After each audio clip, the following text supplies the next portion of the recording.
The courtroom carried the low murmur of quiet confidence, the kind that comes from people who already believe the ending is written. Lawyers shuffled papers, journalists adjusted their cameras, and polished shoes echoed against marble floors that had witnessed thousands of broken promises before. At the center of it all sat Alexander Hawthorne, calm, composed, and smug in a perfectly tailored suit that cost more than most people's monthly income. He looked around as if the room belonged to him. In his mind, this was not a trial. It was a formality. Beside him, his legal team whispered strategy with relaxed smiles. They had done this before. Powerful men always won, especially men like Alexander. Wealthy, influential, connected. He leaned back in his chair and crossed his arms, glancing across the courtroom with mild curiosity, almost boredom, until his eyes landed on Sarah. She sat alone, no lawyers beside her, no assistants, no visible support, just a simple gray dress, modest shoes, and hands folded calmly in her lap. Her posture was straight, her face unreadable. She didn't scan the room or look toward the press. She simply waited.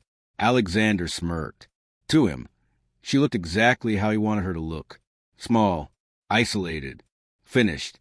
He leaned toward his lead attorney and whispered that this would be over before lunch. The lawyer nodded confidently. They both knew the narrative that would be sold today. The hard-working CEO betrayed by an ungrateful wife. The emotional woman demanding what she didn't earn. The story was simple, clean, and profitable.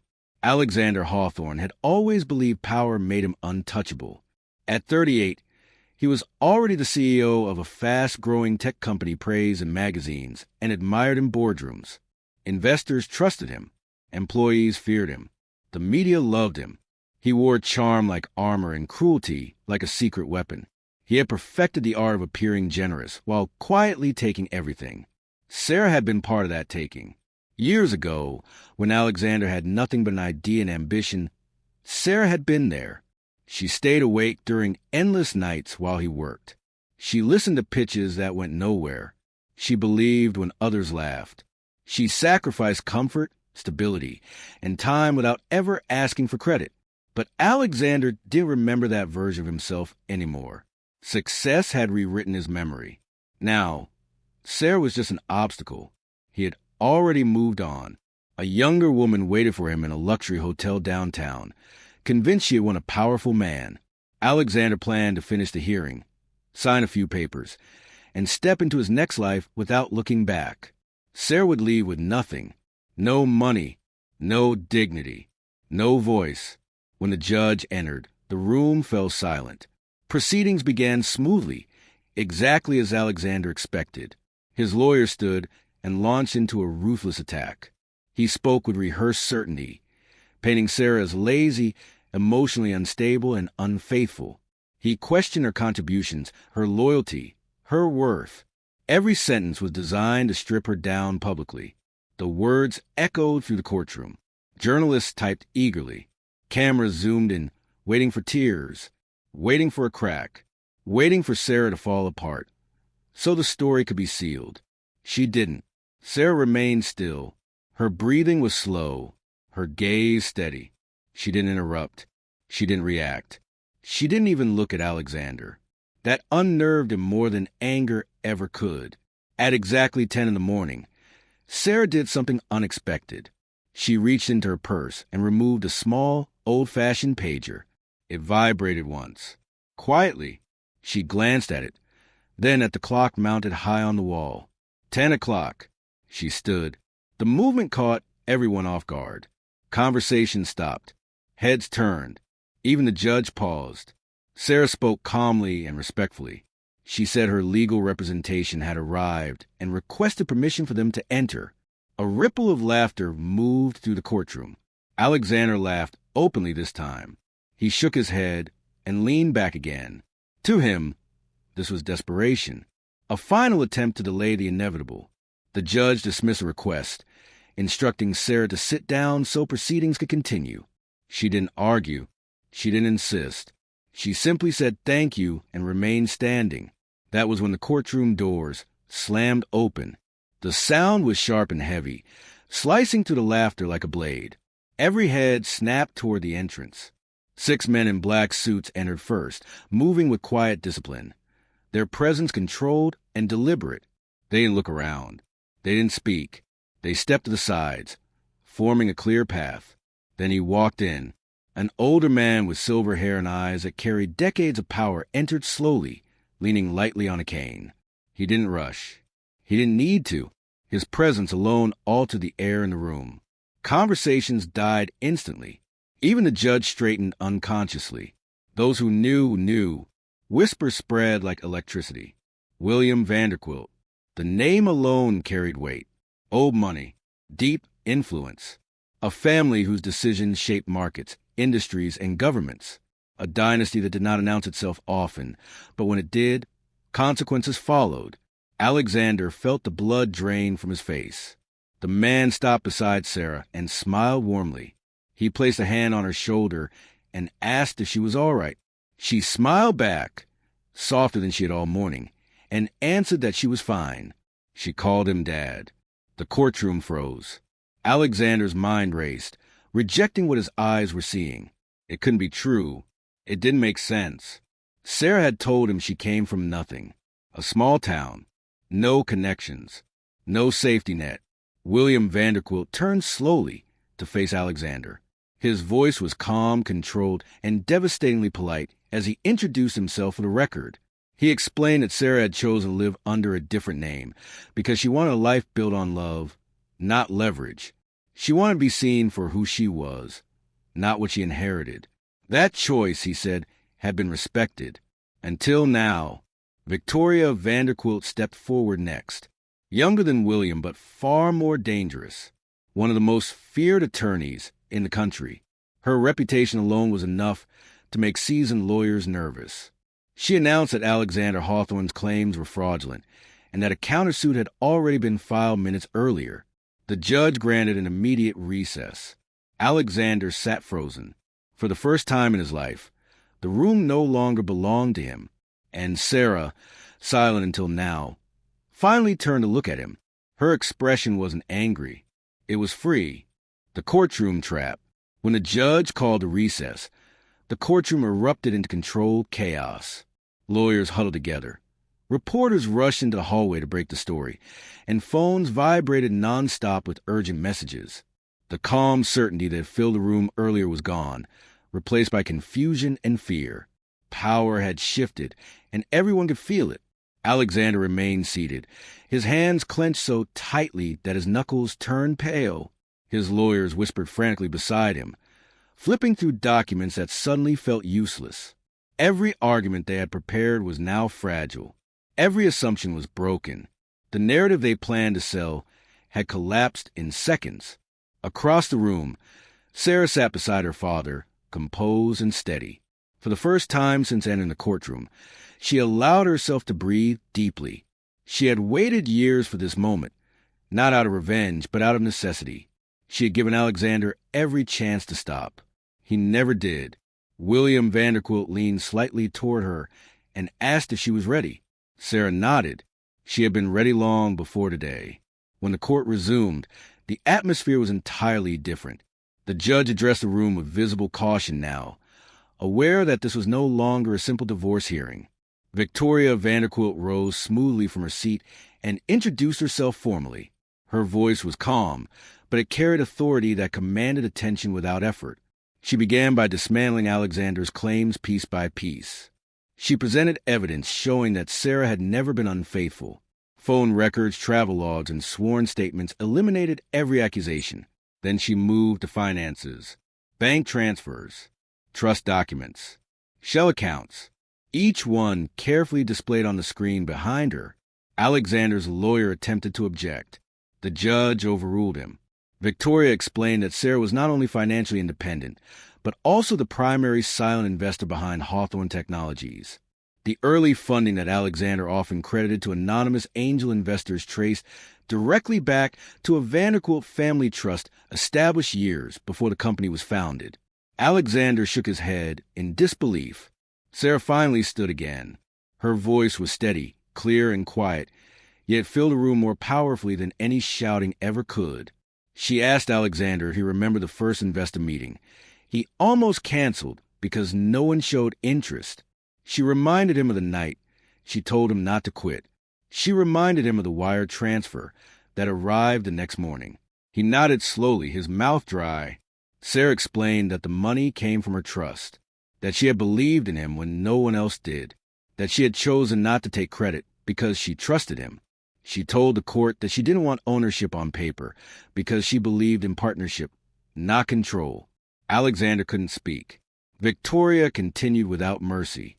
She revealed internal emails taken from Alexander's corporate account, emails where he referred to Sarah as replaceable, emails where he joked about leaving her once the company stabilized, emails where he outlined plans to hide assets before filing for divorce. The courtroom was silent. Even the reporters stopped typing. The judge requested a brief pause to review the evidence.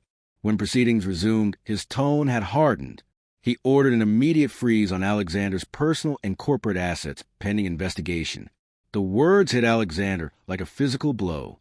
His phone buzzed, then buzzed again, and again.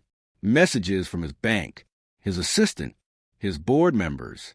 Panic spread across his face as he realized this was no longer contained within the courtroom. The outside world was reacting fast. Within minutes, security entered the room quietly and handed Alexander official notices. His access to company accounts had been suspended. His authority as acting CEO was under review. He was instructed not to leave the city. Alexander stood abruptly. He demanded a private conversation with his lawyers. The judge allowed it. In the hallway, Alexander's confidence completely collapsed. He shouted in whispers, demanding to know how this happened. His lawyers avoided his eyes. One of them finally admitted that they had no defense against this level of documentation. The Vanderquilt family had prepared this for years. Inside the courtroom, Sarah watched through the glass. She felt no joy, only release. When proceedings resumed again, Victoria announced that the board of Hawthorne Technologies had already been convened for an emergency meeting. Shareholders had been informed. Control of the company was being reevaluated based on actual ownership percentages. Alexander rushed out the moment court adjourned. He drove straight to his office tower, convinced that if he could just take control, he could still fix this. But when he arrived, security stopped him at the entrance. His access badge no longer worked. His name had been removed from the system. Employees avoided eye contact as he was escorted out. In the boardroom upstairs, Sarah sat quietly at the head of the table. Board members joined one by one, their expressions serious and respectful. Victoria outlined the facts clearly. Ownership records were verified. Votes were cast. The decision was unanimous. Alexander Hawthorne was removed as CEO, effective immediately. His office was cleared within the hour. As night fell, Alexander sat alone in his car, staring at the building that no longer belonged to him. His phone rang. It was the woman from the hotel. He answered, desperate for something familiar, something that hadn't changed. When he told her what had happened, there was a pause, then laughter. She said she didn't date failures. The line went dead. Alexander slammed his phone against the steering wheel. Across the city, Sarah stood in her new office, looking out at the skyline. The weight she had carried for years was finally gone, but she knew this was not the end. This was only the beginning. The empire cracks. Alexander did not sleep that night. He sat in a dark apartment that was no longer his, staring at walls that felt closer with every passing hour. The silence was unbearable. His phone, once a symbol of constant power and relevance, lay face down on the table. No calls, no praise, no control, just consequences. By morning, denial turned into rage. Alexander convinced himself this wasn't over. He had survived scandals before. He knew how public opinion worked. If he could control the narrative, he could force sympathy. If people believed he was betrayed, the Vanderquilts would look like villains, and Sarah would become the cold heiress who destroyed her husband. That story felt survivable. He contacted a crisis PR firm known for defending disgraced executives. Within hours, interviews were scheduled. Carefully staged photos appeared online showing Alexander looking exhausted, wounded, human. Headlines softened. Words like ambush and family conspiracy began circulating. On camera, Alexander spoke slowly, emotionally. He said he married Sarah for love and never knew who her family truly was. He claimed he was pushed out of the company he built. He said powerful people were trying to erase him. For a moment, it worked. Social media split. Some viewers sympathized. Others questioned. Hashtags trended. Opinion pieces were written. Alexander watched the numbers obsessively, feeling fragment of control return. Sarah watched too. She did not respond. She did not post. She did not defend herself publicly. Silence once again became her weapon. Behind the scenes, preparation continued. Victoria moved quietly, filing motions, organizing depositions, and assembling evidence that went far beyond financial misconduct. There were offshore accounts, bribes disguised as consulting fees, internal communications revealing tax evasion and investor manipulation. Alexander's greed had left fingerprints everywhere. He underestimated one thing. Records never forget. The deposition was scheduled 2 weeks later. Alexander arrived confident, dressed sharply, surrounded by lawyers who told him to stay calm and stick to the script. Cameras were not allowed inside, but microphones recorded everything. He believed he could talk his way through this like he always had. He was wrong. Victoria's voice was polite, but surgical. She asked simple questions at first. Dates, transactions, decisions. Alexander answered confidently, too confidently. Then she introduced recordings. His voice filled the room, laughing, boasting, mocking Sarah, explaining how easy it was to hide money, describing plans to leave her with nothing, bragging about being smarter than regulators. Alexander's face drained of color. His lawyers tried to stop the recording. It was too late. Every word was legally obtained. Every sentence destroyed the image he had built publicly. By the end of the deposition, Alexander was sweating, shaking, unraveling. Within 24 hours, the footage was leaked. The public reaction was immediate and brutal. Support vanished. Articles were rewritten. Headlines turned sharp. Sympathy evaporated. The same people who defended him now distanced themselves, issuing quiet statements and deleting old posts. Investors pulled out. Partners cut ties. Former allies went silent. Alexander tried to call board members. None answered. He went to his bank. His accounts were locked. He attempted to access properties under his name. Liens were placed. Everything he once used to measure his worth was gone. The federal investigation began quietly but moved fast. Agents arrived unannounced. Documents were seized. Computers taken. His name appeared in official filings. This was no longer a divorce battle or corporate dispute. This was criminal. Alexander finally understood. This was never about punishment. It was about exposure. 6 months later, he stood once again in a courtroom. But this time there were no cameras, no luxury suits, no confidence. He wore prison orange. His hair was shaved, his body thinner, his eyes hollow. The judge read the charges slowly. Fraud, embezzlement, tax evasion, obstruction, 15 years, $42 million in restitution. As officers moved to escort him away, Alexander turned and saw Sarah sitting quietly in the gallery. She did not smile. She did not cry. She simply watched. He whispered her name. She met his eyes for a brief moment. There was no anger there, only finality. Alexander asked if she would visit him, if she would forgive him, if there was any chance of redemption. Sarah stood. She said he wasn't sorry for what he did, only sorry he was caught. She told him she had spent years shrinking herself so he could feel powerful. She would never do that again. Then she turned and walked out. Alexander was led in the opposite direction. Outside, the world continued moving. Cars passed.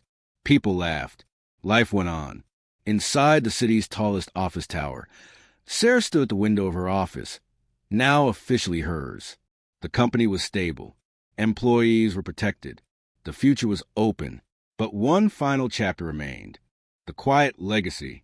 The prison doors closed behind Alexander Hawthorne with a final metallic echo that seemed to seal his life into two separate halves.